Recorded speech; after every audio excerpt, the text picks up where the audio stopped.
Bonjour et bienvenue dans Deviens Inspirant, le podcast qui te permettra de t'ouvrir à de nouvelles méthodes d'évolution, de réflexion et à une meilleure connaissance de soi.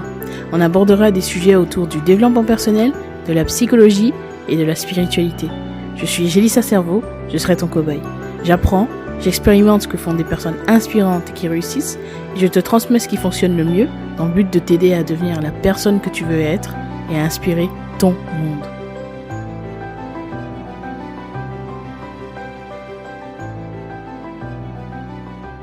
Ok, aujourd'hui, on se retrouve dans ce nouvel épisode. Ça fait un petit moment maintenant que j'en ai pas sorti. C'était pas forcément prévu. Il y a eu beaucoup de choses qui se sont passées depuis les derniers épisodes, enregistrés, parce que parfois il y a un délai entre le moment où j'enregistre et le moment où ça sort. Pour plusieurs raisons, j'avais fait justement un épisode pour parler de cette année 2022 qui a été très très compliquée. Et cette année 2023, j'ai sorti moins d'épisodes, mais beaucoup de choses se sont améliorées. Et justement aujourd'hui, dans cet épisode, on va parler de l'année 2023, mais également comment faire en sorte, comme tu l'as vu dans le titre, que ton année 2024 soit ta meilleure année, faire en sorte que ce soit déjà une meilleure année, et puis si possible, la meilleure année de ta vie. Déjà pour faire un bilan de l'après 2022 qui a été, comme je l'ai dit, une année particulière, forcément il faut faire un peu une rétrospective et j'ai dû faire une introspection aussi du coup pour comprendre ce qui n'allait pas, ce qui avait besoin d'être changé et ce que j'ai appris aussi. Donc forcément j'ai fait un bilan en 2022, donc tu peux aller écouter l'épisode si tu l'as pas encore fait. Mais pour 2023, beaucoup de choses ont changé, comme je l'ai dit. J'ai déménagé, je me suis retrouvée dans un environnement assez différent. Et également, il y a beaucoup de choses qui, au départ, en 2022, me paraissaient comme des grosses fatalités, des choses vraiment difficiles, même parfois insurmontables, qui finalement ont été pas si dures à surmonter. Tu as sans doute déjà vécu ça. Quand on est pendant l'expérience et surtout au départ, t'es convaincu que parfois que c'est insurmontable ou en tout cas que ça va prendre énormément de temps, alors que parfois il suffit de certains choix. Parfois il faut faire un choix un peu radical comme ça pour justement entamer une transformation ou commencer à attirer des choses différentes. Comme on dit souvent, on ne peut pas résoudre un problème avec le même niveau de conscience qu'il a créé. Donc forcément, si tu es dans une certaine énergie quand tu crées ce problème, quand ce problème vient à toi et que tu essaies de le résoudre avec cette même énergie, c'est compliqué. Forcément, tu vas te heurter à des obstacles, des difficultés. Et parfois finir par te dévaloriser parce que tu vois que ça avance pas. Et donc 2022, c'est vrai que c'était une série de péripéties qui a amené à un état dépressif, mais je crois que cet état dépressif, il était déjà là. Simplement que comme beaucoup, t'as tendance à mettre la poussière sous le tapis, donc t'es convaincu que ça va mieux, alors que dans le fond, c'est pas le cas. Donc il y a plusieurs choses qui se sont passées durant cette année 2023, donc je vais pas dire tout ce qui m'est arrivé, évidemment, pas forcément envie de rentrer dans les détails, mais comme j'ai dit, voilà, j'ai déménagé, j'ai changé d'environnement. Voilà, j'ai aussi mis un terme à certaines relations qui étaient plus en accord avec mes valeurs ou avec ma vision des choses tout simplement, ou des relations de manière générale. Et au départ, c'est vrai que c'était assez certaines fois un peu chaotique, un peu émotionnellement prenant, mais après avec le recul, je me suis rendu compte à quel point c'était important parfois de couper lorsque ça ne fonctionne plus, qu'on a essayé plusieurs fois. Et donc ça m'a permis aussi de me rendre compte que parfois il y a des choses qui vont pas parce que tu es entouré de personnes qui sont pas alignées à toi. Et donc au départ tu te dis que c'est difficile ou parfois que tu perds tes repères, etc. Surtout lorsque c'est par exemple des amitiés de longue date ou autre. Mais en fait après coup, voilà, c'est l'une des choses que j'ai compris. C'était justement que parfois tu as besoin de faire ça et que ça va beaucoup mieux. Et pour être honnête, même si au départ j'étais un peu sceptique, avec le temps je me suis rendu compte à quel point c'était bénéfique que je coupe ces relations-là, y compris celles qui dataient de longtemps. Parce que, alors c'est marrant, mais j'ai eu justement j'avais à ce moment-là, avec des conflits, etc., des maux physiques qui se manifestaient et qui ont disparu comme par hasard, comme par magie, lorsque justement j'ai coupé les ponts avec ces personnes-là. Donc je pense que ça aussi, ça a joué. Je pense qu'il y a un lien. Je peux pas vraiment en être sûr et l'affirmer, mais moi je pense, au fond, comme on dit, voilà, lorsque tu fais des mauvais choix pour toi, tu vas dans une mauvaise direction, ben, ton corps il te envoie des messages et si tu l'écoutes pas, ben, ça devient de plus en plus fort, de plus en plus douloureux. Voilà, c'est la première leçon que je pense avoir apprise, c'est que parfois il faut... Alors je le savais déjà, mais parfois on a tendance à, même si on le sait, on sait que parfois il faut faire un tri, il faut faire attention à qui on a autour de nous. C'est aussi important de se rendre compte que même lorsqu'on a l'impression que en tant que personne qui travaille sur elle, ou personne spirituelle ou autre, je sais pas quel terme tu veux utiliser, peu importe le terme, enfin le nom que tu veux donner à ça, lorsque tu es une personne qui est en tout cas dans cette démarche-là, tu as tendance à te dire, ouais, mais il faut que je sois la bigger person, tu vois, il faut que je sois la personne qui s'élève et qui commence à essayer de trouver des solutions, qui essaye de justement comprendre l'autre avec ses traumas, ses blessures, etc. Sauf que même si tu fais ça, c'est ok hein, de réussir à être dans le pardon. Ça veut pas dire que les gens doivent rester dans ta vie. Et parfois, bah, il faut pouvoir les enlever. Ça veut pas dire qu'ils sont moins bien que toi ou que ces gens-là sont à pointer du doigt. Hein, pas du tout. Parce que là, avec beaucoup de recul, justement, j'arrive à me rendre compte que bah, voilà, le vécu aussi fait. L'enfance, le vécu, tout ça, ça fait de nous ce qu'on est. En partie. Donc je pense que c'est aussi normal que certaines personnes ont certains comportements. Ça veut pas dire qu'ils sont profondément mauvais. Hein, c'est... La souffrance, ça fait faire des choses aussi qui sont pas toujours nobles. Et on est tous concernés. Je pense qu'on peut... Il n'y a aucune personne sur cette terre, je pense, qui peut dire moi, je ne fais jamais de mal et je ne fais jamais rien de mal. Et, mais pourtant, pour autant, enfin, ça me donne pas spécialement envie, justement, de rester en lien avec ces personnes-là, ni de les recontacter ou autre. Par contre, ça m'amène petit à petit, et donc là c'est un travail qui met du temps, hein, ça fait des mois, ça m'amène petit à petit à un pardon. En tout cas, à une démarche de pardon qui arrive petit à petit. Voilà, c'est pas encore complètement parfait, mais ça m'amène à une démarche de détente. Parce qu'au départ, pour être tout à fait honnête, hein, parce que moi je vais pas cacher ça, j'ai toujours dit, je suis pas là pour du dev perso bisounours. J'avais beaucoup de colère en moi, beaucoup de rancœur, mais vraiment une colère, et j'ai parfois dit des choses qui ont dépassé, je pense, mes pensées, dit des choses qui n'auraient pas été... parce que justement, lorsqu'on accumule beaucoup de choses au fil des mois, au fil des années, ben, on a tendance à rien dire parce qu'on se dit non, mais il faut que je comprenne. Non. Au final, t'as beau te dire ça, au fond de toi, ton corps il retient.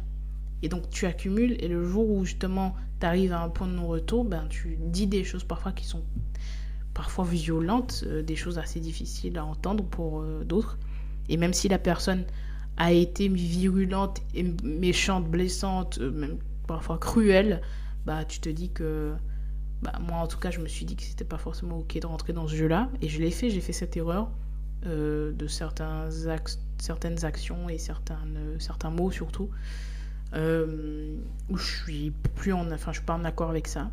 Je pense que c'est important aussi de prendre ses responsabilités, comprendre que parfois il faut aussi apprendre à justement mettre de l'eau dans son vin, ou même pas forcément, hein, juste assumer en fait prendre ses responsabilités et accepter qu'on a fait une erreur, pouvoir le dire, pouvoir se dire ok, là je pense que c'était pas la chose à faire, et donc là je le reconnais avec du temps.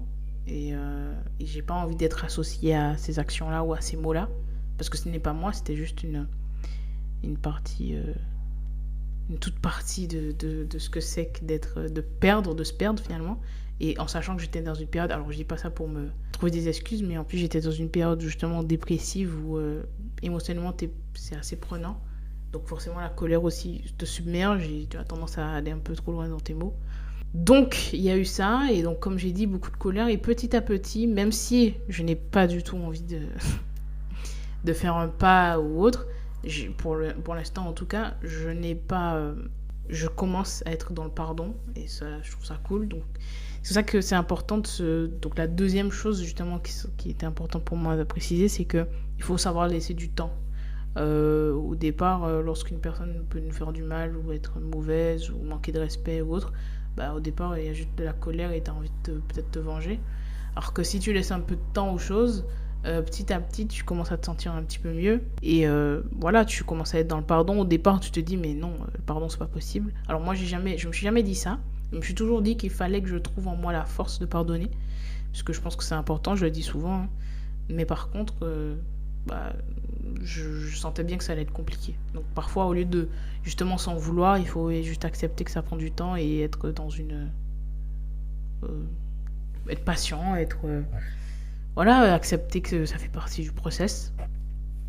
Et donc, comme j'ai dit, voilà, le pardon, le fait de pouvoir justement couper les ponts, première chose. Et ensuite, l'autre chose, c'est d'accepter que ça prend du temps parfois, être patient dans ces moments-là. Prendre ses responsabilités, évidemment, comme je l'ai dit aussi. Et assumer, et accepter que voilà, on n'a pas forcément fait toujours ce qu'il fallait. Je l'accepte. Parce que aussi, moi je pars du principe que dans chaque conflit, il y a une part de responsabilité des deux côtés. Alors bon, parfois c'est pas toujours équitable, hein, mais il y en a une bien des deux côtés. Voilà, et c'est juste important de l'accepter, même si ça prend du temps, même si c'est pas toujours le coup que tu t'en rends compte, bah il faut pouvoir s'en rendre compte quand même. Après, je suis pas non plus dans un état d'esprit hyper sage, à un haut niveau, au point où j'aurais pour l'instant envie de recontacter ces personnes, enfin, pour m'excuser ou pour dire quoi que ce soit. Mais en tout cas, je le fais moi de mon côté et je suis dans le pardon aussi pour ce que ces personnes ont fait, de mon côté, quoi. Et puis, bon, après, c'est vrai que dans ces situations-là, même si toi, tu commences à te sentir mieux et à être dans le pardon et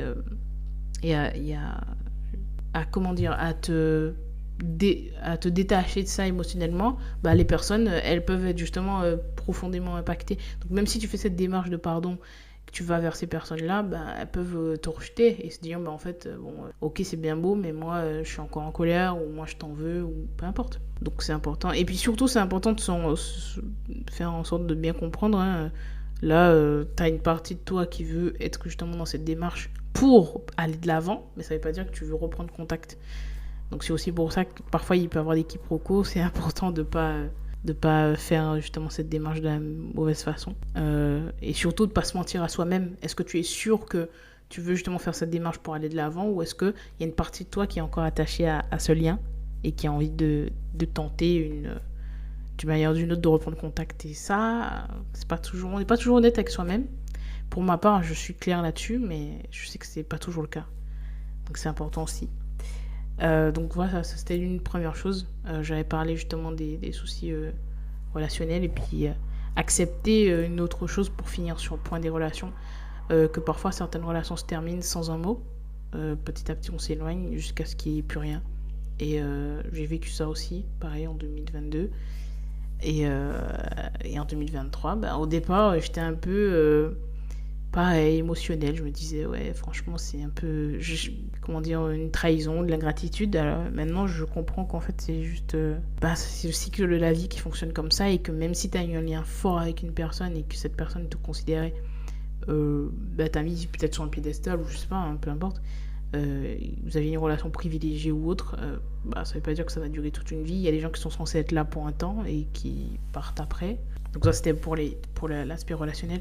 Puis ensuite, autre aspect, il y en a eu d'autres, je vais pas tous les citer, mais je voulais parler de ça, je pense que c'était important. L'autre aspect, c'est l'environnement. Donc comme j'ai expliqué, j'ai déménagé, je suis arrivée dans une ville qui me plaisait pas spécialement. Hein.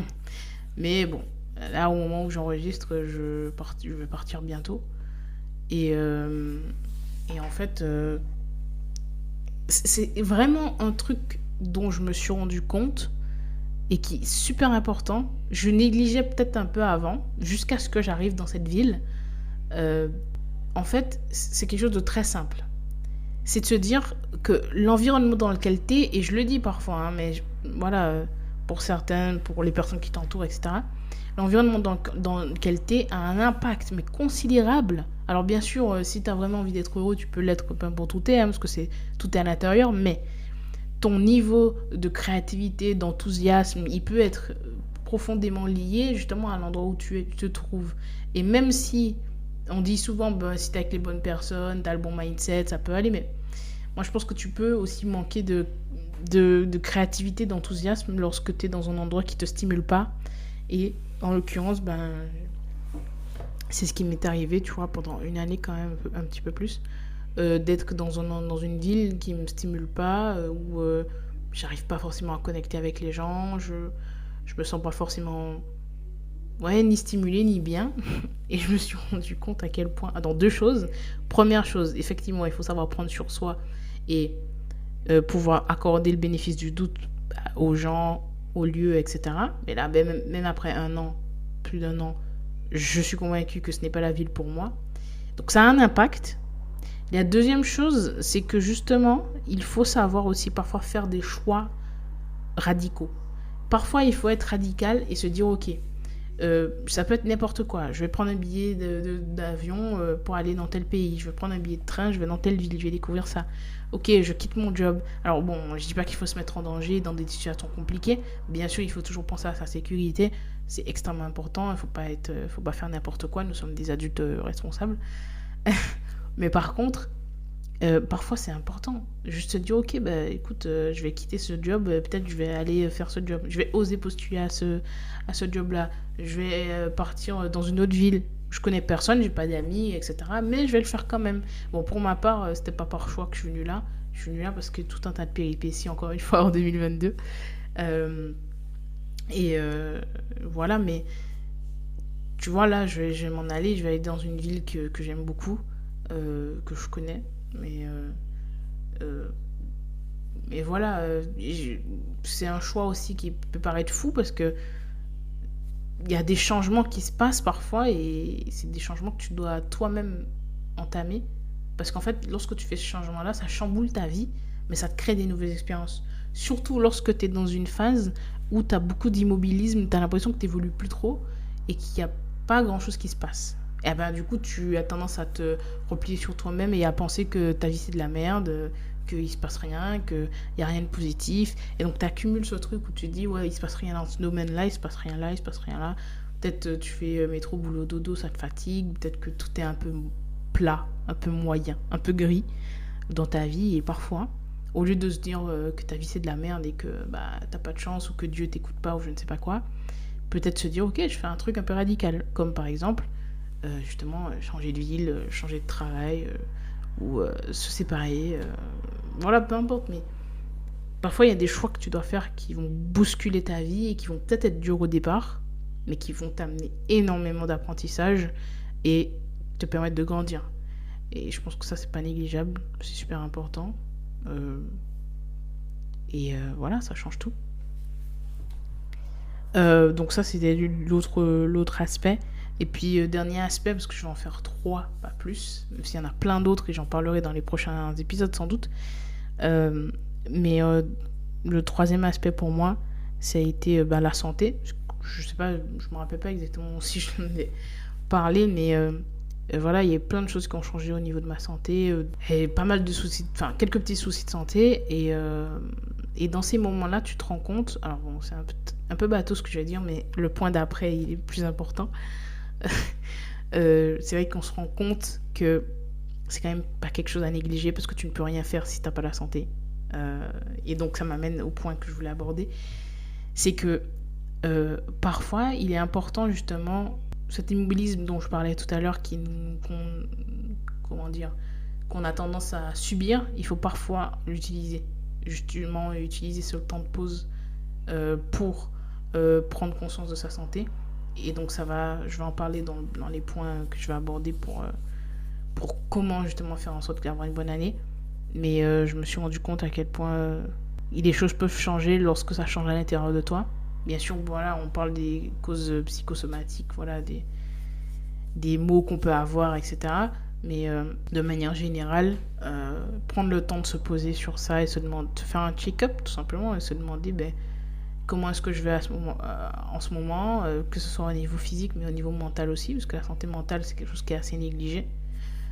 Et se rendre compte qu'il y a un lien entre les deux. Si ça va pas dans la tête, souvent le corps il empathie. Et voilà, tout simplement prendre un temps pour bien se rendre compte de ce qui va pas.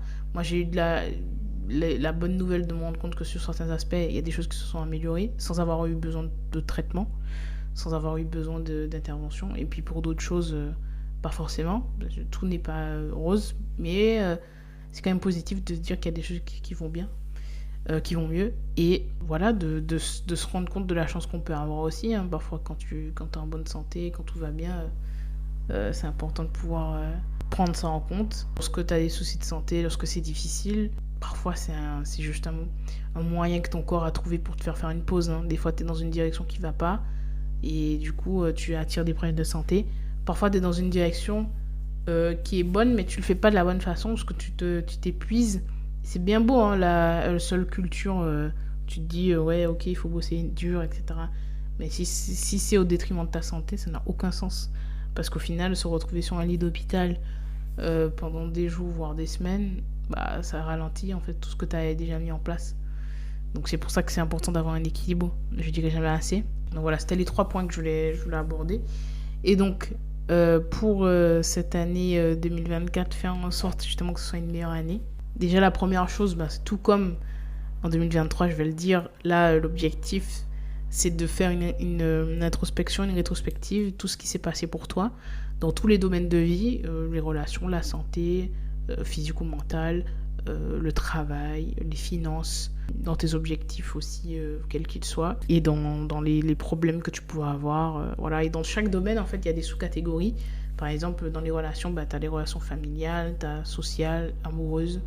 Dans les finances, bah, si tu as des dettes, c'est important de pouvoir toutes les noter, de faire de tout noter tout simplement, de tout observer dans ta vie, pour faire un vrai bilan complet tous les domaines de ta vie et te rendre compte de ce que tu as apprécié, ce que tu as moins apprécié, ce que tu as appris, c'est extrêmement important, les problèmes qui sont survenus, des challenges et difficultés, et puis les objectifs que tu as réussi à atteindre, ceux que tu n'as pas réussi à atteindre, et ceux que tu n'as pas réussi à atteindre, de pouvoir noter par exemple qu'est-ce qui fait que tu ne les as pas atteints, qu'est-ce qui fait que c'est pas arrivé, et comment est-ce que tu peux faire, quels changements tu peux mettre en place pour réussir à les atteindre dans cette année 2024.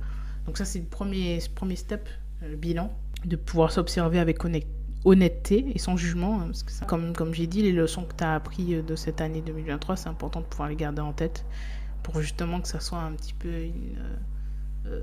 ça puisse t'aider sur ce que tu vas mettre en place pour l'année 2024, ça puisse t'aider pour les choix que tu vas prendre. C'est vraiment super important. Parfois, on est face à des choix importants et on ne prend pas en compte suffisamment les 12 derniers mois en fait, qui se sont écoulés. On ne prend pas assez en compte ces choses-là. Et si tu les écris, tu peux y repasser. Et parfois, on a tendance à oublier des choses. Surtout que si je te dis, il y a un an, jour pour jour, tu faisais quoi quel était ton challenge, tu ne vas pas forcément t'en rappeler. Mais peut-être qu'à ce moment-là, tu n'allais pas forcément bien et que tu te posais 10 000 questions. Donc si tu notes tout ça, tout au long de l'année déjà, bien sûr, mais puis ensuite, à la fin de l'année, pouvoir vraiment prendre le temps sur ça. Parce que ce temps-là, c'est un temps c'est du temps gagné aussi sur les mois qui viennent. Donc comme j'ai dit, les différents aspects, la santé physique, mentale, les finances, les relations, ta carrière, ton rapport à toi-même, développement personnel, spirituel, voilà, ton rapport à ta foi, etc. Toutes ces choses-là. Et puis ensuite, un exercice que j'aime bien, c'est de pouvoir se faire une lettre à soi-même, à son soi de l'année d'après, tout simplement, de lui écrire et se dire simplement où est-ce que tu te trouves, comment est-ce que tu te sens, qu'est-ce que tu fais, comment sont tes relations, comment sont tes finances, comment est ta santé, comment est ton physique, ton apparence, quelle est ta vision en fait tout simplement, et quels sont les objectifs que tu as réussi à atteindre, quelle est ta condition de vie, toutes ces choses-là. Je trouve que c'est un exercice qui est intéressant, ça te permet de te projeter, et puis aussi ça te motive pour la suite. C'est quelque chose que je pense qu'il faut garder comme ça à portée de main pour pouvoir peut-être parfois le relire et pouvoir te refocus dans les moments où tu as tendance à changer de direction et à te perdre. Donc ça, c'est quelque chose que j'aime beaucoup faire. Et je le fais vraiment, je fais bien sûr cette liste d'objectifs pour l'année 2024, plan d'action en fonction de chaque objectif. Bien sûr, l'idée c'est pas de se fixer 10 000 objectifs en même temps, parce que forcément quand on en fait trop, on finit par rien faire et ça dure pas longtemps. C'est comme les résolutions, ça dure 2 jours. Donc c'est important de prioriser, donc te demander quelle est la chose la plus importante pour moi. Imaginons que tu es plein de dettes et que c'est très compliqué et que ça t'empêche de faire plein de choses, ta priorité, ça serait peut-être de solder tes dettes. Imaginons que ta santé, ça soit pas top top, ça sera ta priorité. Voilà, tout un tas de choses. Ça peut être te remettre au sport, enfin peu importe, mais moi je trouve que c'est bien d'en mettre 3 principaux. Et puis voilà, 3 principaux. Et puis après, tu peux en mettre plus, mais te focaliser déjà sur les 3 premiers. Et puis ensuite, petit à petit, au fur et à mesure que tu arrives à les atteindre, de pouvoir te mettre ton attention sur d'autres objectifs. Et puis pour atteindre ces objectifs-là, bien sûr, une chose qui serait importante, c'est se créer des nouvelles habitudes. J'ai fait un épisode là-dessus, donc je vais pas refaire tout un topo là-dessus, donc je te mettrai le lien dans la description. J'ai fait un épisode justement sur comment se créer de nouvelles habitudes, comment aussi se débarrasser des mauvaises habitudes qu'on peut avoir. Et l'autre point qui est très important, c'est de changer de mindset, de changer de paradigme. Pour ça, c'est très important de pouvoir, justement, en prenant en compte tout ce que tu as appris, pouvoir être d'une honnêteté radicale envers soi et te rendre compte de toutes les choses qu'il y a à améliorer, toutes les choses qu'il y a à changer. De pouvoir être vraiment, vraiment honnête. Et ça, j'insiste là-dessus parce que parfois on a tendance à minimiser, tu vois, les petites choses qui vont pas. Parfois tu vas avoir des conflits, tu as tendance à penser que c'est la faute des autres uniquement. Bah non, t'as part de responsabilité et c'est important de pouvoir se rendre compte que parfois tu vas faire des erreurs, parfois tu vas être, je sais pas moi, trop colérique ou peu importe, mais c'est important d'être d'une profonde honnêteté envers soi-même. Et puis pour changer de paradigme, bien sûr, il faut faire un effort conscient dans un premier temps, donc se rendre compte de quelles sont mes pensées au quotidien. Et lorsqu'on s'aperçoit qu'on a des pensées qui vont à l'encontre de la direction qu'on veut prendre, simplement pouvoir changer les choses. Alors, au départ, c'est un peu compliqué. Au départ, c'est vraiment, c'est pas forcément confortable, mais c'est important de se rendre compte. Ok, là j'ai une pensée un peu limitante. Ok, on la retourne. Là, j'ai un jugement sur cette personne, trop facile. Ok, j'essaie de penser différemment. J'essaie de me dire, ok, qu'est-ce que je peux apprendre de cette situation? J'ai une pensée qui me fait sombrer. Ok, qu'est-ce que je peux faire? Là, je commence à être affalée, à manger des chips, à regarder... je passe trop de temps sur TikTok. Ok, je vais fermer l'application. Sur ton téléphone, en plus, tu peux faire dans temps d'écran, tu peux mettre une limite avec un mot de passe. Donc limiter les applications. Si tu veux être encore plus radical, tu peux très bien supprimer les applications qui te posent problème. Et ça nous arrive à tous. Hein. Même moi, ça m'est arrivé de passer trop de temps là-dessus. Sur TikTok, c'est vraiment une... comment dire, c'est tellement chronophage, ça te prend et tu n'arrives pas à t'en sortir. Donc parfois la solution, c'est de supprimer. Bon, pour ma part, je dois travailler quand même sur les réseaux sociaux, donc je peux pas supprimer l'application. Donc j'ai fait justement cette limite avec le temps d'écran. Et puis ensuite, ça va être aussi la partie inconsciente, donc pouvoir se faire de l'autosuggestion. Alors je sais qu'au départ on se dit ouais ça c'est des bullshit, des trucs que tu apprends au début quand tu t'intéresses au dev perso, mais en fait ça fonctionne et c'est assez puissant en réalité. Les choses les plus simples parfois c'est les choses les plus efficaces. Donc simplement pouvoir te mettre par exemple des affirmations dans ton casque quand tu vas faire une balade dehors ou le soir ça fonctionne aussi très très bien. Et pouvoir se répéter comme ça ces affirmations là, des affirmations qui sont en lien avec la personne que tu veux devenir. Là, on revient vraiment aux bases, quoi. On revient aux bases. Et puis, une autre chose, le dernier aspect que je dirais. Alors, bien sûr, je dis pas qu'il faut... Je tiens à le préciser avant de parler de ce point. Je dis pas qu'il faut complètement devenir insociable. Parce que on a besoin des autres, on a besoin de sociabiliser, de rentrer en contact, de rentrer en lien, etc. Mais je pense que c'est important de savoir disparaître à un certain temps. Surtout quand tu as des objectifs qui sont assez ambitieux et que tu es pris. Moi, je suis pas du genre dev perso hardcore, comme je l'ai dit, mais pas non plus bisounours. Mais juste au milieu, c'est important. Et lorsque tu as des objectifs comme ça qui sont importants pour toi, t'as pas le temps de t'amuser, en fait. T'as pas le temps de faire ok, parfois je le fais, parfois je le fais pas. Ça nous arrive tous, hein. Mais si tu vas en soirée tous les soirs... et que tu bois de l'alcool, en devenir ivre, en être ivre, tu vas en soirée tous les week-ends, enfin, Si tu fais ces choses-là alors que tu as des objectifs qui sont importants pour toi, bah, c'est compliqué comment tu veux les atteindre. Donc parfois, il faut s'imposer une certaine rigueur sur certains aspects. Et bah, juste accepter que parfois, il faut faire des sacrifices pour avoir ce que tu veux. Et ça, t'as pas le choix, en fait. Je dis pas qu'il faut dormir 3 heures par nuit, pardon. Faire une morning routine qui dure 4 heures. C'est pas ça. Mais par contre, voilà. Peut-être se dire, ok, je vais peut-être un peu moins en soirée. L'alcool, on diminue, voire on arrête. On se fait aider s'il le faut. La drogue, pareil. Ok, je me dis, bon, ben, au lieu d'aller voir mes potes tous les soirs, ben, je vais essayer de limiter à une fois peut-être dans la semaine.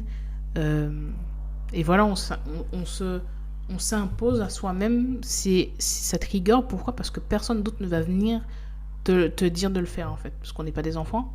Personne d'autre ne va te dire va ranger ta chambre ou je sais pas quoi. Donc tu le fais. Il n'y a plus tes parents qui vont te dire de faire ton lit ou de brosser tes dents. Tu le fais naturellement parce que voilà, c'est important et tu sais que personne va te le dire et tu sais à quel point est-ce que c'est important. Ben là, c'est pareil. Personne ne va te dire bon, bosse sur ton projet là, ou va à l'entraînement, ou fais ci ou fais ça. Non, il n'y a personne. Donc si tu fais rien, personne ne viendra et il n'y a pas non plus une manifestation extrasensorielle ou spirituelle ou je ne sais quoi qui va venir et qui va te dire bouge-toi. T'es seul face à toi-même et si tu ne fais rien, mais rien qui se passe. Et à la fin de l'année, tu vas te dire oh putain, j'ai rien à atteindre mes objectifs, j'ai pas avancé. Bah si t'as pas avancé, c'est parce que t'as rien fait. C'est simple. Ou alors que t'as fait un petit peu. Sauf que une chose que tu pourrais te dire plutôt, c'est est-ce que, justement, en faisant moins que les gens moyens, je peux pas devenir excellent, en fait. Et ça, c'est vraiment important de se le répéter. En faisant moins que les gens moyens, je vais jamais devenir excellent. En faisant autant que les gens moyens, je vais jamais devenir excellent. Il faut que tu fasses plus que ces gens moyens. Et je dirais même, il faut que tu fasses plus que ceux qui sont au top ou autant. Parce que si tu continues à faire ce que la plupart des gens font, bah, tu vas avoir les résultats que tout le monde a. Et quand je dis moins que les gens moyens, c'est parce que les gens moyens, ils ont des contraintes dans leur vie qui les obligent parfois à faire certains choix, à avoir certaines habitudes. Une personne moyenne, elle va quand même faire un minimum. Donc tu imagines la rigueur, l'effort qu'il faut. Et pour justement devenir le meilleur, tu vas pas forcément devenir le meilleur, mais en tout cas, tu peux devenir l'un des meilleurs. Tu peux être dans le top 1% de ta discipline, peu importe, en fonction de ce que tu veux mettre en place. Et si tu es jeune, bah, tu as encore tellement de temps devant toi pour justement mettre ça en place et pouvoir atteindre tes objectifs. Donc c'est vraiment important, parfois, de se regarder en face. Encore une fois, honnêteté envers soi, honnêteté radicale envers soi, et se dire, ok, là, je ne fais pas ce qu'il faut que je fasse ce qu'il faut que je me donne du mal, parce que mon objectif le nécessite, en fait. Voilà. Si ton objectif, c'est d'atteindre le record de celui qui regarde le plus de TikTok dans une journée, ok, continue. Mais si ton objectif est important, voilà, pour toi, tu as envie d'atteindre un certain niveau dans une discipline, tu as envie de monter ton entreprise, ou peu importe, ouvrir une association, quel que soit ton objectif, ça demande en général de mettre en place des actions et de s'y tenir. Et il n'y a que la discipline qui va te permettre d'atteindre tes objectifs et d'aller où tu veux aller. C'est tout. Rien d'autre. Donc, c'était les messages que je voulais faire passer pour cet épisode. Pour 2024, je tiens profondément à être plus régulière, à faire plus d'épisodes. Je vais aussi sortir encore plus d'interviews. Et il y a des choses aussi qui vont sans doute changer, des nouvelles choses qui vont arriver. Cette petite pause, elle était nécessaire pour moi, parce que forcément, il y a beaucoup de choses, beaucoup de chamboulements, et aussi la santé qui nécessitait un temps de pause. Et donc ça, comme je l'ai dit, c'est important de l'écouter, écouter son corps. Et voilà, donc c'est super important. Et dernier point, justement, ça concerne la santé, parce que pour pas oublier, c'est que en ce début d'année, ça peut être intéressant d'aller voir ton médecin, de faire un check-up sur tous les aspects, de faire des prises de sang ou autre, de voir en fait tout ce qui va pas dans ton corps, de voir en fait tout ce qu'il y a dans ton corps, tout ce qui peut tout ce qui peut être amélioré, etc. Voir si tu as des carences ou autres, pour bien commencer l'année, pour mettre en place les bonnes habitudes et pouvoir adapter ton mode de vie à tout ça, à tes résultats. Voilà, que ce soit ton alimentation ou ton activité physique ou autre.